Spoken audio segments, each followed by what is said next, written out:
नमस्ते सदावत से बात रहा हूं मैं। हम लोग डिस्कशन करने जा रहे हैं ऑनरेबल सुप्रीम कोर्ट के आज के एक जजमेंट की। और वो जजमेंट जो केंद्र सरकार को डायरेक्शन देता है, जो राज्यों को डायरेक्शन देता है। और मुझे लगता है कि वक्फ बोर्ड का जो संशोधन केंद्र सरकार ने किया है उसकी 50% तो नहीं कह सकते, लेकिन 40% समस्याएं जरूर सॉल्व कर दी हैं। ये डायरेक्शन अपने आप में अद्वितीय है और अपने आप में बता रहा है, और पूरा एक एसओपी, पूरा एक मैकेनिज्म बनाकर यह आदेश दिया गया है कि क्या क्या करना है। मैं बात कर रहा हूं हाईवेज की। हम सब जानते हैं कि हमारे देश के अंदर जब से ये जो केंद्र की सरकार नई बैठी है, यानी कि मोदी जी की सरकार बैठी, इसने एक्सप्रेसवे और हाईवेज का एक जाल बिछाया है। लेकिन अगर इनके एक्सप्रेस वेज को हटा दिया जाए, नए हाईवेज को हटा दिया जाए, तो पूरे देश में पुराने हाईवेज को अगर देखेंगे तो एक पार्टिकुलर कम्युनिटी कहाँ कहाँ बैठी है। वो बैठी हुई है कंटोनमेंट बोर्ड के बाहर।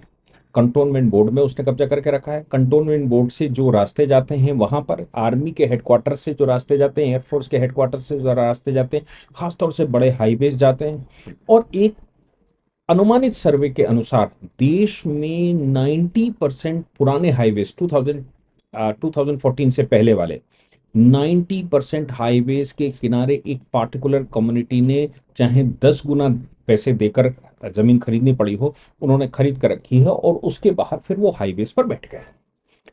हाईवेज पूरे देश में कहीं बत्ती लगाई, कहीं जरा सा बाजार टाइप की बनाई, कहीं पर दो गुम्मे रखे, कहीं पर कुछ अगरबत्ती जलाई, कुछ हरी चादर डाल दी। और ऐसे करके रेलवे, आप देखें रेलवे प्लेटफॉर्म के अंदर, रेलवे स्टेशन के अंदर और हाईवेज के ऊपर बीचों बीच में एक स्ट्रक्चर बना दिया और वो स्ट्रक्चर पूजने लगे। कभी समस्या का भी बात करोगे तो religious propaganda, right to religion, article 25 से 30 का हवाला दिया गया, राइट टू प्रोफेशन। जो क्लेम है केंद्र सरकार का वक्फ अमेंडमेंट एक्ट में, उसका कहना है, और जो जो उत्तर प्रदेश सरकार ने सर्वे करवाया अपने यहाँ, मतलब योगी जी के बैठने के बाद जो उत्तर प्रदेश सरकार ने सर्वे करवाया कि भाई ये जो रिलीजियस स्ट्रक्चर हैं, इन स्ट्रक्चर्स का जरा डेटा निकालो। केंद्र के राज्य के एक आंकड़े जो राज्य सरकार ने निकाला उसमें 97% स्ट्रक्चर इलीगल और अनऑथराइज्ड। 97%। यही कारण है कि ऑनरेबल सुप्रीम कोर्ट में ये जो बहुत तेजी से बड़ी संख्या में बहुत बड़े बड़े वकील खड़े किए गए हैं, शायद फॉरेन फंडिंग भी उसमें हुई हो, उसका कारण यह है कि वक्फ बाई यूजर को बरकरार रखा जाए। अब वक्फ बाई यूजर भी अगर मैं कहता हूं तो उसके पीछे अगर ये कह दिया जाए कि वक्फ बाई यूजर भी कंटिन्यू, लेकिन वो प्रॉपर्टी किसी की ओनरशिप की होनी चाहिए, तो भी इनको समस्या हो जाएगी। क्योंकि वो प्रॉपर्टी किसी की ओनरशिप की होगी तो वक्फ बाई यूजर में कोई समस्या नहीं है। वो व्यक्ति अगर कहता है कि जमीन हमारी है और हमने इनको दे दी है, ये यूज कर रहे हैं, कोई समस्या नहीं। लेकिन वक्फ बाई यूजर में भी ऐसा एक अनुमान है कि 95%, बल्कि 97% जमीनें सरकारी जमीनें हैं। ये जमीनें उनकी हैं ही नहीं। अब वक्फ बाई यूजर कौन कौन सी और काउंट करते हैं, वो कहते हैं कि साहब जो लोग पाकिस्तान चले गए उस पर हम यूज कर रहे हैं, वो भी हमारी हो गई। वो कहते हैं जो जमीन पाकिस्तान को 10,48,000 किलोमीटर आपने दे दी, और यहाँ पर जो जो लोग वहां गए और वो यहाँ इबादतें करते थे, उसके लिए सार्वजनिक संपत्ति थी, वो भी हमारी हो गई क्योंकि हम यूज कर रहे हैं। आजादी के समय से नहीं, आजादी से पहले इस्तेमाल कर रहे हैं।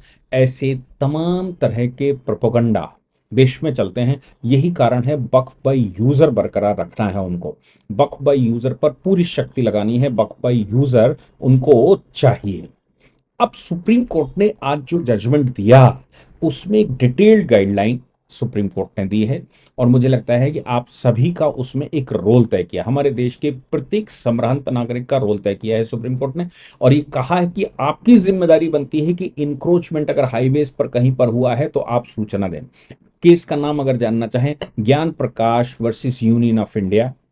ज्ञान प्रकाश वर्सेस यूनियन ऑफ इंडिया। और ये आज का जजमेंट है। इसका अगर फुल साइटेशन लिखना चाहें तो 2025 INSC 5753, 2025 INSC 753, यानी कि सुप्रीम कोर्ट का न्यूट्रल साइटेशन INSC INSC 753/2025 का।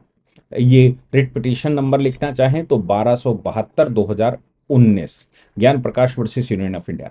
ज्ञान प्रकाश मतलब इन्होंने क्या किया कि इन्होंने 2017 के आंकड़े रखे और 2017 के आंकड़ों के अनुसार इन्होंने बताया कि साहब 53,181 लोगों की मौत हुई आंकड़े के अनुसार। बाकी कितनी हुई और वो आंकड़ा आया ही नहीं, वो अलग बात है। आंकड़े के अनुसार 2017 में 53,181 लोगों की मृत्यु हुई हाईवेज पर एक्सीडेंट की वजह से। और हाईवेज का जो कानून है 2002 का, जिसको कहते हैं invitation to the control of national highways land and traffic act 2002, इसका पालन नहीं हो रहा है। हाईवे एडमिनिस्ट्रेशन रूल 2004 का भी पालन नहीं हो रहा है। चूंकि अथॉरिटीज इसका पालन नहीं करती हैं, इस वजह से बहुत सारे इंक्रोचमेंट हैं, बहुत सारे गलत तरीके से वहां पर वाहन खड़े किए जाते हैं, इस्तेमाल होते हैं। बहुत सारे तरीके से इंक्रोचमेंट वहां पर हुआ है और वो इंक्रोचमेंट के लिए हमें एक मैकेनिज्म चाहिए। और हमें सुप्रीम कोर्ट ने इस मैकेनिज्म के मामले में पहले तो केंद्र को बुलाया था और फिर एक एमिकस क्यूरे भी अपॉइंट किया था। एमिकस क्यूरे मतलब कोर्ट की सहायता करिए कि इस पर क्या हो सकता है। आज कोर्ट ने इस पर एक डिटेल्ड गाइडलाइन जारी की है और ये कहा है राज राजमार्ग यात्रा, राज याद रखिए, राजमार्ग यात्रा। सुप्रीम कोर्ट ने कहा केंद्र सरकार की ये जो हाईवेज की जमीन है, हाईवेज का जो जो उसके चारों ओर वो जमीन छोड़ी जाती है, मतलब सार्वजनिक, वो उसकी ओनरशिप सब केंद्र सरकार की होती है। ये केंद्र सरकार की जिम्मेदारी है कि उसके हाईवे पर या तो रोड पर और रोड के किनारे जो जमीनें उसकी हैं उस पर किसी का इंक्रोचमेंट ना रहे, उनको तत्काल प्रभाव से हटाया जाए। अब कौन करने वाला है? सरकारी कर्मचारियों का तो हमारे हाथ देश में हाल ये है कि हर व्यक्ति सरकारी कर्मचारी सिर्फ इसलिए बनना चाहता है क्योंकि वो वहां आराम करना चाहता है और बहुत सारा करप्शन का मामला होगा और नौकरी भी नहीं जा सकती क्योंकि सर्विस लॉज हमारे देश में है। इसलिए हर व्यक्ति, हर बच्चा जो जो अच्छी नौकरी भी करता हो, कोई काम भी अच्छा करता हो, दुकान रखे हो, वो भी अपने आप को बेरोजगार कहता है। क्यों? क्योंकि उसको सरकारी नौकरी ही रोजगार लगती है और सरकारी नौकरी का मतलब बैठ कर खाना, बहुत काम नहीं करना। और वहां जाने के बाद तो फिर और उसके तमाम तरह के मित्र मिल जाते हैं और वहां लाल कलम कैसे चलाई जाए इसका प्रैक्टिस करता है। आज कोई काम न किया जाए, कोई काम आए तो उसको कैसे रिजेक्ट किया जाए, इसकी प्रैक्टिस करना शुरू कर देता है।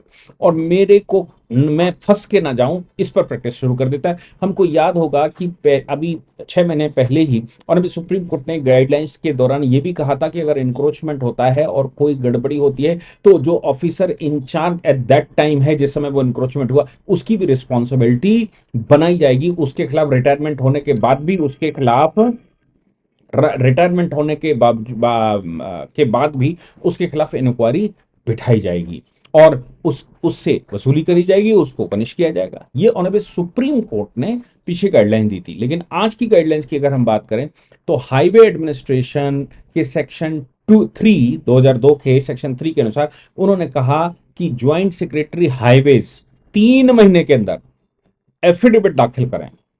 ज्वाइंट सेक्रेटरी हाईवेज MORTH 3 महीने के अंदर एफिडेविट दाखिल करें कि सिचुएशन क्या है, कौन ड्यूटी डिस्चार्ज कर रहा है, detailing steps taking to discharge duties under section 3 of the 2004 rules at amended in 2019। बताइए कि कौन कौन कौन इसमें इन्वॉल्व है। इसके अलावा उन्होंने कहा ये यूनियन की रिस्पॉन्सिबिलिटी बनती है, हाईवे एडमिनिस्ट्रेशन की रिस्पॉन्सिबिलिटी बनती है कि वो इनमें फूड प्लाजा और ये सब जो है इसको रेगुलराइज करे, उनकी विजिबिलिटी दिखाई दे, रोड साफ चमके।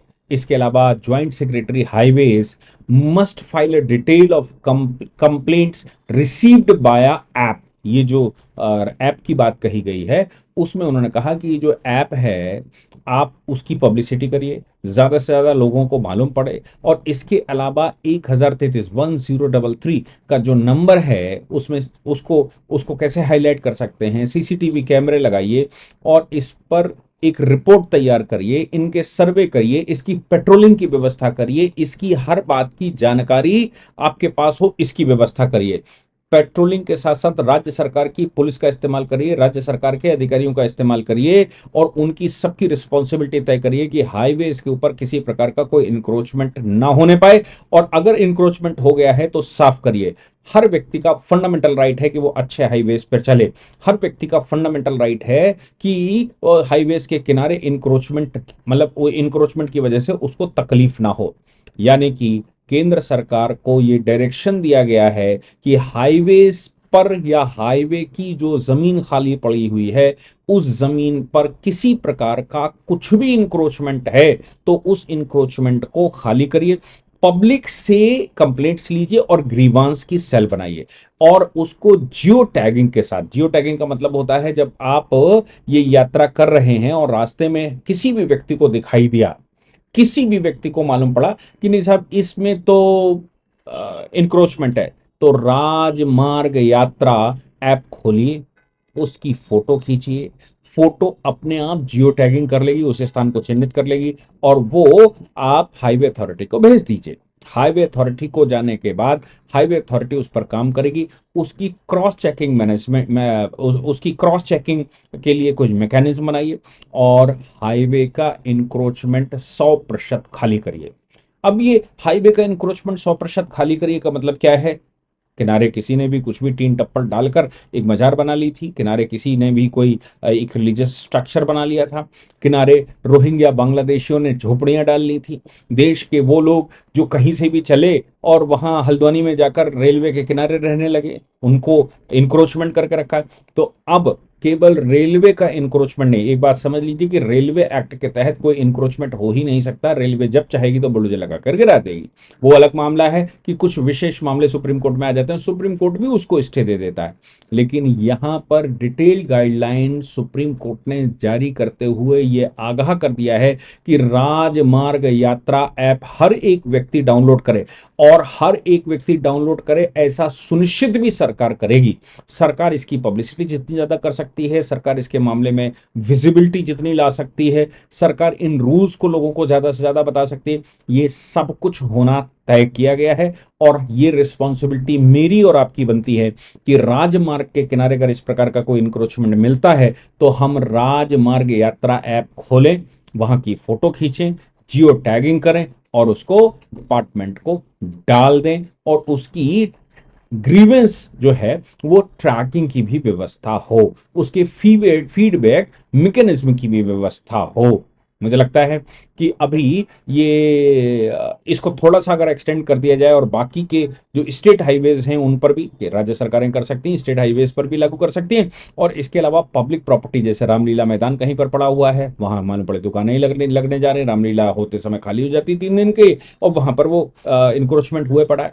तो कोई भी रिलीजियस स्ट्रक्चर, कोई भी पब्लिक प्रॉपर्टी, कोई भी मैदान, कोई भी चारागाह, कोई भी और इस तरह का स्थान, इन सभी जगहों से इंक्रोचमेंट हटाया जाए। ये मुझे लगता है ये पहला स्टेप सुप्रीम कोर्ट ने आज डिटेल गाइडलाइंस में दिया है ज्ञान प्रकाश के केस में, ये अभी आगे और बढ़ेगा। स्टेट हाईवेज और डिस्ट्रिक्ट रोड्स, लिंक रोड, ये सब खाली होंगे तो मुझे लगता है हमारे देश में कुछ अच्छा हो रहा है। इसके लिए साधुवाद कहना चाहिए। जय हिंद, जय भारत, वंदे मातरम।